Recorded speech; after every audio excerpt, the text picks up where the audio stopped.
hakuna kitu kibaya kama kuonesha respect ya kumpenda mtu, alafu yule mtu unampenda yanakuja kuonesha kitu ambao kilikuwa hakipo katika matikada. Na hii ndio ilionifanya mpaka nimeshuka sana. Kwa sasa unapitia hali gani yani? Nimeongeza mahaba ndani moto moto. Hello, what's up guys? It's me again, Violet, reporting from DMTV. Leo tunataka tujue ni kwa sababu gani mtu akipanda kiuchumi, kielimu, kiumaarufu, watu wengi wanaenda na kuwaoji. Kwa nini wamepandaje mpaka wamefika kwenye huo umaarufu, aidha kiuchumi, aidha kielimu? Na si kwa nini watu hawapendi kuoji watu ambao wameshuka aidha kimziki, kiuchumi na mengineyo? Leo tunataka tupige story na msanii ambaye alikuwa yupo vizuri kwenye game then ameshuka. Atuelezee shida ni nini, chanzo ni nini na kwa nini ameshuka.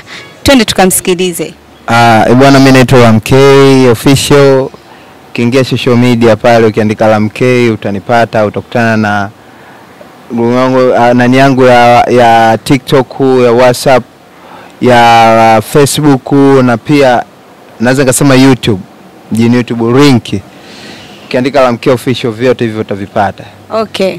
Watu wanataka kujua imekuaje kwa sababu mara ya kwanza muziki wako ulikuwa unaenda vizuri zaidi. Imekuaje mpaka umeshuka, umepotea, usikiki? Shida ni nini?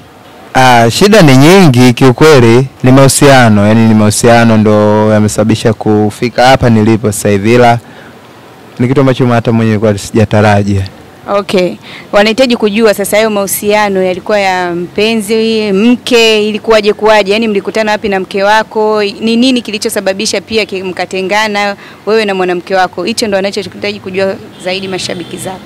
Mimi naweza ngasema mpenzi kwa sababu nikisema mke bado nilikuwa sijamuoa, sijamtolea chochote. Lakini ulikuwa naishi naye? Yeah, nilikuwa naishi naye na nilizaa naye. Mwenyezi Mungu alifanya neema nikabahatika kuzaa naye. Tumekaa ni zaidi ya miaka kibao, yani miaka kama 9 hivi. Mlibahatika kupata mtoto katika hiyo miaka 9? Yeah, hicho ndio kitu ambacho kimekuwa kipo katika akili yangu muda mwingi sana, na mpaka tumeachana naye mpaka sasa hivi kwamba ameondoka na mwanangu. Okay, mlibahatika kupata mtoto mmoja? Ndio. Ambaye jinsia gani? Ni wa kiume. Okay. Ilikuwaje sasa? Yani chanzo cha yule mwanamke kuondoka, shida ni nini? Kwamba wewe ulikuwa unamtesa ama ilikuwaje mpaka yeye akaamua kuondoka na kukuacha peke yako na ukapata na hali kama hii?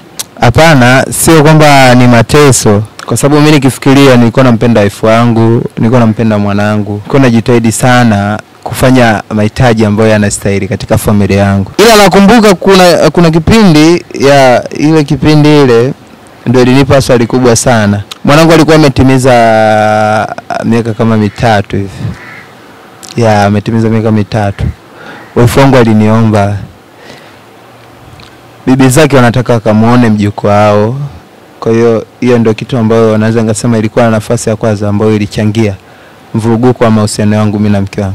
Okay. Wewe ulivyomkubalia kuondoka kwenda kuona wazazi wake, ni nini sasa kilitokea baada hapo? Alirudi nyumbani au ndo ilikuwa ndo mwisho akabaki huko? Yani ilikuwaje?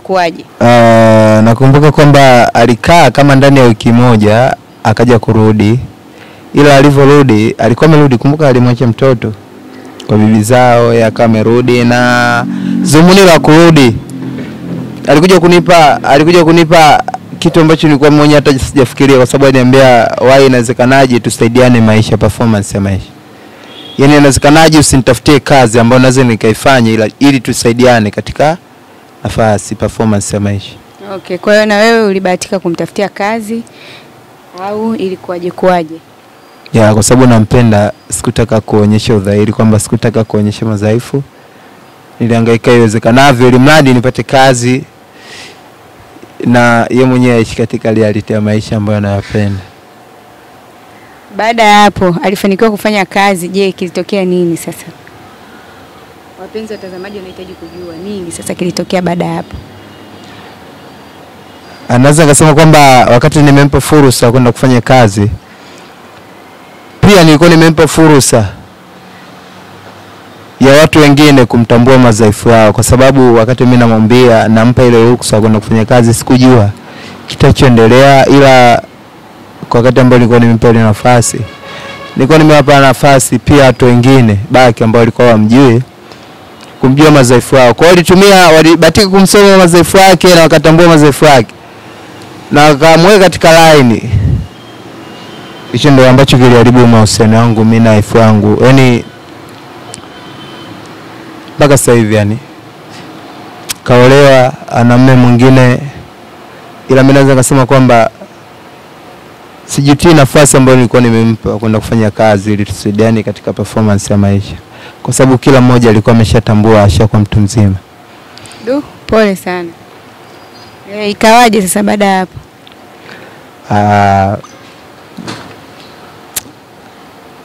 Kilichoendelea hapo hakikuwa kitu kizuri wala hakikuwa na jema katika nafasi yangu. Hivyo tu ilivyotokea hivyo basi yani ndio kama maumivu katika moyo wangu. Sijawahi kuwa na furaha. Sijawahi na furaha toka nimempa fursa mke wangu kwenda kufanya kazi. Kwa hiyo nahisi hiyo ndio iliharibu pia kazi yako. Unashindwa kufanya kazi vizuri, ukapotea kwenye game. Kwa sababu nilikuwa nampenda kinoma, nilikuwa nampenda, afu nilikuwa najitahidi sana. Nilikuwa najitahidi sana kuhakikisha yupo karibu na mimi masaa mengi. Sasa sijui ni upendo ule ulikuwa unachangia. Naamini kwamba kweli kama ni upendo umeniathiri kwa nafasi kubwa sana ambayo nilikuwa sitarajii. Ila ukweli kwamba nilikuwa nampenda wife wangu, nilikuwa nampenda na mwanangu pia, kwa sababu niliamini kwamba mimi na yeye tushakuwa wazazi. Jitihada iliyobaki, jukumu letu kubwa ni kutengeneza performance ya maisha ambayo yanaendelea kuhusu mwanetu. Ila naweza kusema kwamba hakubahatika kwa hivyo. Okay. Kwa hiyo unawapa ushauri gani vijana ambao wanapitia kipindi kama unachopitia wewe? Kipindi cha saizi unachopitia wewe au kipindi ambacho ulipitia hapo mwanzo na mpaka sasa, unawapa ushauri gani? Kitu ambacho napendekeza sana kuambia, najua wenyewe ni watoto wa kiume kama mimi, siwezi nikawapa ushauri, ila kuna mambo mengi ambayo yanawakuta na wenyewe kama mimi. Kuna wengine umeona kama hivi introduction yangu iliyotokea, yani kuna wengine na wenyewe napata kama mimi, ila ndio wanakaa wanatulia, ila wanapitia mambo mazito. Kwa sababu gani? Wanavumilia, afu on time unajua hakuna kitu kibaya kama kuonesha respect ya kumpenda mtu, alafu yule mtu unampenda yanakuja kuonesha kitu ambao kilikuwa hakipo katika matikada. Baada ya kuachana na mwanamke wako na kuweza kuondoka kuacha katika hii hali, je, mtoto yupo wapi? Sema leo unauliza maswali magumu. Mashabiki wanahitaji kujua mtoto yupo wapi? Mtoto mpaka wa muda huu yupo kwa mama yake. Naweza ngasema hivyo, yupo kwa mama yake. Una nafasi ya kumuona huyo mtoto au kuongea naye kwenye simu au kumuona hivi? Naweza ngasema kwamba nafasi ya kumuona ni nafasi ndogo sana, ambayo ina cover, yani nafasi ndogo sana, ila kuongea naye katika simu naongea naye sana, ila Na je, kama unaongea naye kupitia labda simu ya nani? Ya mama mwenyewe ama ya nani? Na unadai kwamba mwanamke wako ameolewa? Naongea kupitia simu ya mama. Mama wa nani? Mama yako wewe, mama wa mwanamke ama nani? Naongea kuhusu simu ya mama mtoto wangu, mke wangu. Okay. Sawa. Kwa hiyo una mpango gani? Je, una mpango kwenda kumchukua mtoto au aendelee kuishi huko na wewe umeridhika kuongea naye kwa simu? Kusema kweli katika hiyo, yani mimi sijaridhia kuongea na simu na mwanangu, kwa sababu yule ni mwanangu. Yani siwezi nikaridhika kuongea naye katika simu. Hakuna mwanaume ambaye alishakuwa na familia alafu ameshailea imefika stage fulani alafu akaridhia na familia yake kuongea katika simu tu. Watazamaji wanahitaji kujua kwamba kwa sasa unapitia hali gani? Yani kwa sasa baada sasa ya kuondokewa na familia yako kwenda kuishi sehemu nyingine, kwa sasa unapitia hali gani yani? Na hii ndio leo nifanya mpaka nimeshuka sana katika game, yani katika performance ya game ambayo nilikuwa naifanya muziki.